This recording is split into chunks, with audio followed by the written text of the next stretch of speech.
이제 제가 그 전에 그래도 간단한 이론에 대해서 그래서 그 온실가스가 무엇이고 현재 우리 CBM 포함해서 이후의 정책에 대해서 중요한 부분들을 좀 먼저 말씀을 드리고요. 그 다음에 최가평 교수님께서 말씀하셨듯이 좀 바뀐 부분들이 있습니다. 이 부분에 있어서 좀 말씀을 드리도록 하고 전반적인 산정 절차와 이후의 실습에 대해서 도움이 되는 몇 가지 이론적인 부분에 대해서 제가 진행을 하도록 하겠습니다. 제가 아까 사회를 맡았는데 인사를 좀 못 드렸습니다. 저는 한국산업기술시험원에서 CBM 컨설팅뿐만 아니라 우리 기본적인 제품 탄소량에 대해서 우리 기업들을 돕는 일을 하고 있는 환경사업개발센터의 차재두 센터장입니다. 하여튼 이 시간이 한 120분 정도 실습까지 해가지고 감뿐만 아니라 실제적으로 활용이 가능할 수 있도록 이 산정에 대해서 한번 교육을 진행할 수 있도록 하겠습니다. 먼저 그래도 전반적인 우리 글로벌 환경 규제, 특히 EU에서 규제라는 표현을 최가평 교수님께서 하셨기 때문에 저희가 지금 발등에 불이 떨어져 있습니다. 이 부분에 대해서는 제가 간단히 말씀드리도록 하겠습니다. 현재 우리 기업들이 탄소 중립과 관련돼서 환경에 대한 규제들은 익숙하시지만 현재 탄소 중립과 관련돼서 익숙한 단어 넷제로와 관련돼서 실제적으로 정부, 범세계주의 적으로 그 다음에 고객사에 대해서 그 다음에 소비자와 투자자에 대해서 지금 현재는 많은 것들을 하셔야 됩니다. 참고로 예를 들면 IPCC 같은 경우는 기후변화 관련된 국가협의체입니다. 그래서 국제적으로 이 부분에 있어서는 다뤄야 되는 부분이고 그래서 많이 들어보신 50년까지 탄소 중립할 거야. 그 다음에 30년까지 산업 부분 국내인데요. 11.4% 감축할 거야. 그래서 실제적으로 국내에서는 대형 기업과 관련돼서는 배출권 거래제와 목표 관리제를 하고 있습니다. 그 다음에 지금 현재 우리가 제일 직면한 CBM이라든지 지속가능 보고서를 써야 되고 이거를 나 혼자만 하는 게 아니라 우리 공급망까지 해야 되네 하는 부분들입니다. 그 다음에는 실제적으로 우리 기업분들은 투자를 받으셔야 되고 금융활동을 하셔야 되는데 이제는 탄소 중립과 친환경성에 대한 보증이 되지 않으면 이것들이 막히는 부분들이 됩니다. 그 다음에 당연히 우리 소비자들은 녹색 구매에 대한 일반적인 생각을 갖고 계시죠. 이것이 왜 그러냐 하면요. 지금 여기 나와 있는 것은 세계경제포럼 25년 글로벌 리스크 보고서에서 향후 10년 동안 가장 리스크가 큰 게 무엇일까? 여기에는 다행히 많은 것들이 전쟁도 있을 수 있고요. 불평등도 있을 수 있는데 시민사회, 국제기구, 학계, 정부, 민간 영역 모두 다 포함해서 기상이변, 기후변화, 생물다양성 앞으로 우리 10년 동안 큰 위기가 될 거야 라는 부분들이 나온 겁니다. 참고로 생물다양성은 기후와 관련된 내용입니다. 그래서 현재는 이 탄소 중립 같은 경우는 새로운 규범화가 됐습니다. 그래서 이거 우리 하지 않을 거야 라고 할 수가 없는 상황이고요. 그래서 실제적으로 우리 기업들은 무역규제, 금융규제, 산업규제로 이것을 영향을 받고 있습니다. 그리고 좀 더 구체적으로 23년도부터는 EU를 중심으로 공시의무화, 공급망 실사, 제품 환경 규제로 실제로 영향을 받고 있고 우리가 지금 다루고 있는 탄소 국경 조정 제도는 제품 환경 규제입니다. 이 장표는 25년도 1차 정부 합동 설명회 CBM 대응 관련돼서인데요. 이 장표가 참 좋은 것 같습니다. 현재 유럽 그린딜을 기준으로 해가지고요. 우리가 실제적으로 대응하는 많은 단어들이 여기 나와 있습니다. 실제로 19년 12월에 그린딜 같은 경우는 50년까지 넷제로 할 거야를 선언합니다. 그때부터 전반적인 흐름들이 발표가 되고 가장 중요한 21년 7월에 탄소 배출량은 30년까지 55% 감축할 거야. 그래서 에너지라든지 실제적으로 무역과 관련돼서 CBM이라든지 지속가능 보고서에 관련된 부분들이 큰 틀에서 정립이 됩니다. 그리고 23년도 4월 같은 경우는 실제로 우리가 지금 대응하고 있는 CBM을 시행할 거야. 이런 방법으로. 그래서 아마 우리 기업들은 해당되시는 기업들은 10월 달부터 전환기간을 맞이해서 분기별로 그 양을 보고하고 있는 상황이고요. 그 다음에 우리가 익히 알고 있는 공급망 실사, 지속가능 보고서를 써야 되네 하는 것들에 대한 지침과 규범과 보고서 내용들이 23년도에 다 나오게 됩니다.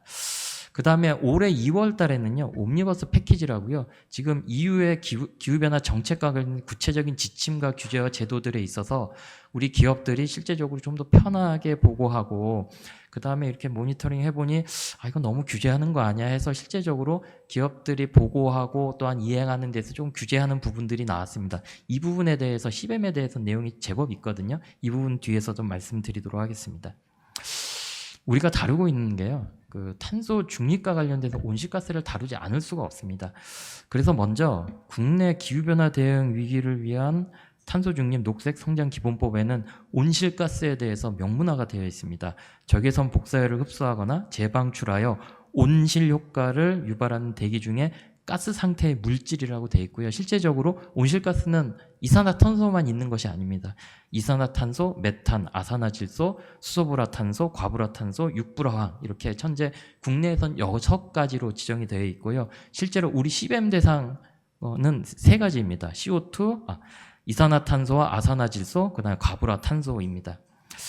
온실가스 배출량 산정과 관련돼서 아마 기업 우리 임직원분들 중에 이걸 실무자시면 스콥 1, 2, 3 이야기를 굉장히 많이 들으셨을 겁니다. 그래서 실제적으로 그 CBAM 배출량 산정을 하기 위해는 산정 경계가 굉장히 중요하거든요. 그래서 요 스콥 1, 2, 3에 대해서는 말씀을 드리고 넘어가야 될 것 같습니다. 먼저 스콥 1인데요. 중간에 파란색 화살표인데 이거는 우리 사업장에서 배출되는 겁니다. 그럼 사업장에서 무엇이 배출되느냐? 고정연소와 이동연소입니다. 고정연소는 공정 중에서 연료 태우시죠. 연료 사용하시죠. 그것. 그 다음에 차량 이용하시죠. 이동연소입니다. 그 다음에 스콥2는 뭐냐 하면요. 전력을 사용합니다. 에너지를 사용하시죠. 최가폰 교수님께서 아까 말씀하셨을 때 에너지한 먼저 이야기를 하신 이유가 여기에 있습니다.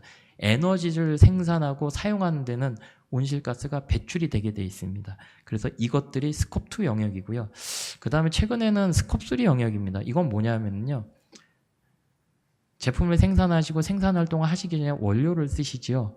그 다음에 전력을 만들기 위해서는 당연히 전력을 행당하고 원료를 채취하고 하는 부분들 이동들이 있습니다. 이 모든 단계가까지가 스콥3고요. 또 스콥3는 어디까지 되냐면 제품을 생산하시죠. 이것이 판매 활동부터 시작해서 사용하고 폐기 단계까지의 온실가스 배출량을 보는 것들입니다. 이 부분은 많이 들어보시겠지만 정과정 평가 LCA에 대한 해당되는 부분입니다. 그러면 이게 좀 우리한테는 구체적이어야 되잖아요. 그래서 왼편을 보시면은요. 국내 온실가스 배출거래제와 목표관리제에서는 조직, 사업장의 온실가스 배출량 산정 범위를 어디로 두냐 하면은 내 조직 경계로 봅니다. 이 조직 경계라면 내 영향력이 미치는 곳이거든요. 그래서 생산시설, 그 다음에 사무동, 그 다음에 사무동만 있는 게 아니라 기숙사라든지 식당이 있을 수 있습니다. 후생시설. 그 다음에 생산활동에서 나온 것들을 소각이나 폐기하는 것들 직접 사업장에서 하시는 부분들이 있고요. 그 다음에 차량 이용하시죠. 이 부분들이 현재는 국내의 온실가스 거래제와 목표관리제의 산정 범위입니다. 그 다음에는 제품 탄소 발자국이라고 제가 스콥3를 말씀드렸잖아요. 이것은 제품 제조 전 단계, 제품 제조 단계, 그 다음에 사용되고 폐기되는 단계의 모든 온실가스를 배출하는 것들에 대해서 산정을 하는 것입니다. 자, 그러면 저희한테 중요한 거는 탄소극경 조정제도죠. 이거의 산정 경위가 어디냐면요. 이게 스콥3하고 스콥1하고 묘하게 섞여 있습니다. 그래서 실제적으로 CBAM 같은 경우는 대상되는 제품의 생산 시설, 그 다음에 거기와 관련된 전력과 그 다음에 원료를 사시는 전구 물질에 생산되는 온실가스까지가 산정 범위입니다. 그 다음에 제품 환경 발자국, 그 다음에 제품 탄소 발자국, CBAM 이게 굉장히 용어가 많은데요. 실제적으로 프로덕트 엔바이러먼털 풋프린트 같은 경우는 정과정 평가를 통해서 온실가스뿐만 아니라 다양한 환경 영향들 16개의 지구 온난화 포함해 가지고 생태 독성이라든지 하는 이런 16가지를 보는 것이 정과정 평가로 보는 것이 PEF고요. 그 다음에 또한 많이 들은 것은 CFP입니다. 이거는 16개 중에 지금 가장 이슈인 탄소 중립과 관련된 가장 이슈인 탄소의 제품의 탄소 발자국을 보는 게 CFP입니다. 그리고 우리 CBAM 같은 경우는 이것과 관계없이 유럽의 규제와 관련돼서 산정하게 되는 규칙에 따라서 규칙을 하는 EU에만 해당되는 것이 우리가 지금 다루고 있는 CBAM입니다. 산정 이론에 대해서 말씀드리겠습니다. 실제적으로 여기서 제가 말씀드리고 싶은 것은 결국 우리가 탄소 배출량을 산정하지만 이것은 결국은 무역을 하실 때 탄소세를 내기 위해서 하는 부분입니다. 이 부분에 있어서는 실제로 EU 내에서 생산하는 기업들은 생산 단가 플러스 톤당 탄소 배출량에 대한 세금을 내고 있습니다. 그 대략 가격이 오늘 아침에 확인해 보니까 70유로 정도 됩니다. 그런데 국내 같은 경우는 제가 오늘 국내 KETS의 톤당 탄소 배출량에 대한 그 가격이 한 9,000원 정도, 그러니까 한 6유로 조금 안 되는 상황들, 여기서 벌써 무역 균형이 안 맞는다 생각해서 자국의 무역 보호주의, 그 다음에 또 하나는 제가 서두에 말씀드렸던 탄소 중립은 규범이다. 그래서 탄소 누출이 없어야 된다라는 이 당위성을 가지고 현재 진행되는 것이 CBAM입니다. 제가 이거 미리 말씀드렸네. 24년도 12월 기준으로는 유럽 같은 경우는 탄소 배출량 1톤당 한 67유로, 그 다음에 국내 같은 경우는 7.3유로 이렇게 좀 차이가 납니다. 실제적으로 이게 굉장히 좀 어려운 장표입니다. 실제적으로 우리가 최종 부과되는 금액이 관심이 있으신 거잖아요. 그리고 거기에 부과되는 금액을 인증서라는 것으로 해서 무역하실 때 사용하시는 거고요. 그리고 제일 중요한 것은 우리가 하는 거는 제품 1톤당 배출량을 산정하는 것이고, 그래서 제품 1톤당 탄소 가격을 곱해서 그것들이 탄소세가 되는 것입니다. 그리고 그래서 우리한테 중요한 거는 실제로 수출을 하는 우리가 해야 될 것들, 보고하고 하는 의무가 있는 것들은, 그래서 돈의 계산의 기준이 되는 그 해당되는 제품의 탄소 배출량을 산정하는 것이 핵심입니다. 그 오른쪽 보시면은 33년도까지 무상할당 비율을 고려해야 된다라고 하는 것들이 EU가 나름 합리적으로 이 규제를 진행하고 있습니다. 한 번에 모든 배출량을 내는 것이 아니라 처음에는 조금만 덜 내. 그 내용이 뭐냐면 97%, 26년에 97.5%만 적용. 그러니까 실제적으로 0.25%죠. 이렇게 단계적으로 부과하는 내용들을 늘려가는 내용입니다. 이건 넘어가도록 하겠습니다. CBAM의 산정 범위입니다. EU의 실습에 대해서는 그 절차, 방법과 수식에 대한 구체적인 설명이 들어갈 거기 때문에 제가 이 산정 범위에 대해서는 말씀을 드려야 할 것 같습니다. CBAM 범위는 현재 우리 사업장에서 생산시설, 그리고 그 생산시설 전체가 아니라요, 실제로 대상 제품에 생산되는 것들입니다. 그래서 전력량, 원료량 이런 것들을 실제로 생산 공정에서 이제 그 제품에 생산되는 부분으로 해가지고 산정을 하셔야 합니다. 대상 규제 품목은 이미 여기 대상되신 분은 많이 알 것입니다. 철강, 시멘트, 비료, 알루미늄, 전력, 수소 해가지고 실제로 CN 코드를 확인하셔가지고 이 코드의 수출품에 대해서는 산정을 하셔야 되는 부분입니다.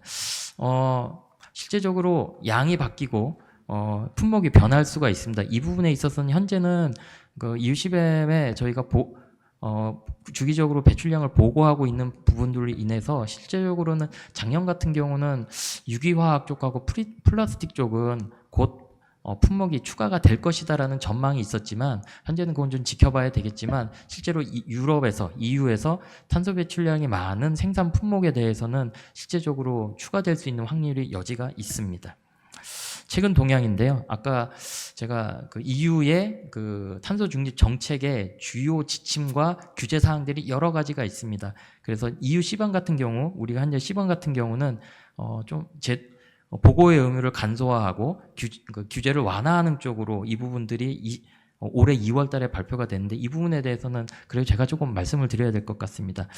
처음에는 150유로 미만이 면제였습니다. 이게 가격 기준이었는데 실제적으로 2월에 발표된 이 옴니버스 패키지에는 4개 품목에 연간 50톤 미만으로 수입될 때는 면제입니다. 그래서 실제로 우리 기업들 중에 해외 법인, 유럽 EU의 법인을 가지시고 실제로 수출을 직접 하시는데 양이 적다, 해당이 안 되실 확률이 있습니다. 그러나 기본적으로 탄소 배출량 전체를 따지고 보면 실제적으로 거기에 공급망까지 확대된다 그러면은 공급망에 포함된 기업들은 실제적으로는 해당이 안 되실 수도 있는 부분이고, 실제적으로 수입되는 양이 얼마인지에 대해서 이제는 체크를 하셔야 되는 부분입니다. 그 다음에 기본값입니다. 컨설팅하고서 산정하는 저희도 그렇고요, 우리 기업분들 중에 데이터를 얻기가 굉장히 어려운데 실제적으로 협력사의 데이터를 얻기가 어려운 부분이 있습니다. 그래서 이 부분에 있어서 EU에서 정해둔 기본값을 쓸 수가 있거든요. 근데 처음에는 기본값을 쓰려면 이걸 왜 쓰는지 일일이 증명을 해야 되고 검증을 받아야 되는데, 현재는 조건 없이 기본값을 쓸 수 있도록 되어 있습니다. 그러나 기본값은 실제적으로 산정값보다는 여유를 두고 하는 부분들이기 때문에 향후에는 시스템을 갖추시고 하셔가지고 실제 배출량을 산정하는 것들이 실제적으로 가격을 덜 내실 수 있다는 것이 중론입니다. 그다음에 보고입니다. 실제로 그러니까 수출을 하시는 최종 수출을 하시는 분들이 이거를 보고하시고 하는 것들을 다 하셔야 됩니다. 실제로 저희 같은 환경 컨설팅이나 전문가들을 활용할 수가 없는데 실제적으로 이 부분들을 활용할 수 있게끔 제도가 바뀌었습니다. 그러나 거기에 대한 결과라든지 모든 것들의 의무는 당연히 수출하시는 업체에 있습니다. 그 다음에 인증서는 결국은 가격 돈이라고 생각하셔야 되는데 이게 조금 그 전까지는 빡빡했습니다. 예측해서 80%에 해당하는 가격과 관련된 인증서를 구매하시고 이거 구매했는데 너무 많이 샀네? 그러면 내년으로 넘기기도 좀 애매하고 이것들이 조금 타이트하게 돼 있었는데 이것들을 좀 완화해주는 그래서 올해 만약에 27년도에 샀는데 이게 남았습니다. 그러면 28년도에도 활용할 수 있게끔 하는 완화되는 것들이 나왔습니다. 그 다음에는 인증서 실제로 수출하시고 통관하시려면 원래는 26년도 1월부터 돈을 냈어야 됩니다. 그런데 요게 보고는 26년도에 명확히 되지만 실제적으로 돈을 내는 기간은 27년 2월 1일로 유예를 시켜놨습니다. 그 다음에는 그 이유가 나름 그 합리적이어서요. 탄소세를 내는데 생산하는 그 나라에서 제도에 따라 탄소세를 냈으면 그거는 제일 좋습니다. 그런데 수출을 하시는 기업이 나는 얼마 냈고 뭐에 의해서 냈고를 꼼꼼하게 증명을 또 했어야 되는데 EU에서 그렇게 하지 않고 그걸 해도 되고 그것이 귀찮으면 EU에서 각 나라별로 기본값을 또 줄게. 그래서 이걸 쓸 수 있어. 라고 완화를 시켜놓은 부분입니다. 여기까지가 올해 2월 달에 저희 제도가 바뀐 부분이고요. 지금부터는 산정 절차입니다. 여기 되게 많거든요. 그리고 스텝9 노란 글씨로 강력하게 써놓은 제품량 배출량 산정을 이제 우리가 해야 되고 이게 최종 결과입니다. 그러나 앞쪽에 이 스텝들을 거쳐야 CBAM 규정에 맞는 그 배출량을 산정할 수 있습니다. 그래서 이 복잡한 것들을 해야 되는데 이후에 이 과정에 따라 가지고 실습을 하시면 될 것 같고요.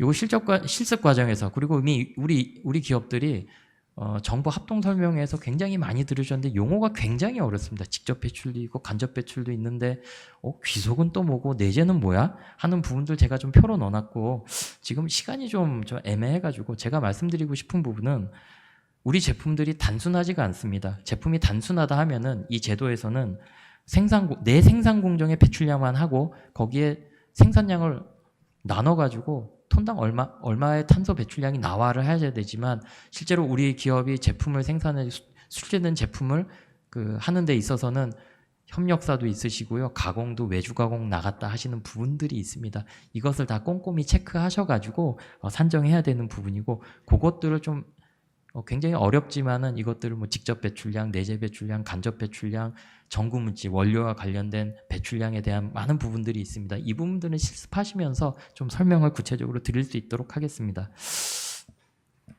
산정 방법에 대해서는 다시 한번 말씀드리도록 하겠습니다. 배출량을 생산량으로 나눠서 결국은 내 제품 1톤 생산하는데 배출량이 얼마야를 산정하는 것이고 이것들이 내 생산 공정과 관련된 것들 원료를 하고 외주 가공과 관련된 부분들에 대해서 EU CBAM 대상 품목이다라고 그러면 반드시 산정해야 해야 되는 상황이고 그것을 나타낸 이 수식입니다. 이 부분 맞춰가지고 실습 교육을 받으시면 될 것 같습니다.